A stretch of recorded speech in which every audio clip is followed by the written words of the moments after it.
குடியரசுத் தலைவரின் உரைக்கு நன்றி தெரிவிக்கும் தீர்மானத்தின் மீது நாடாளுமன்றத்தில் பிரதமர் மோடி சுமார் 2.25 மணி நேரம் பதிலுரையாற்றினார். அப்போது அவரது உரையின் இடையே எதிர்க்கட்சி உறுப்பினர்கள் பலரும் மணிப்பூர், நீட் உள்ளிட்ட பிரச்சனைகளுக்கு எதிராக தொடர்ந்து கோஷங்களை எழுப்பினர்.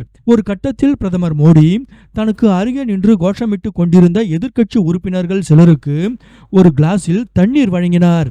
அதனை எதிர்க்கட்சி எம்பி ஒருவர் பிரதமரிடமிருந்து வாங்கி பருகிவிட்டு மீண்டும் தனது கோஷத்தை தொடர்ந்தார். இது தொடர்பான வீடியோ சமூக வலைதளங்களில் வைரலாக பரவி வருகிறது. பாஜக ஆதரவாளர்கள் பலரும் இந்த வீடியோவை நெகிழ்ச்சியுடன் பகிர்ந்து வருகின்றனர். பிரதமர் மோடி எதிரிக்கும் கருணை காட்டும் மனப்பக்குவம் கொண்டவர்.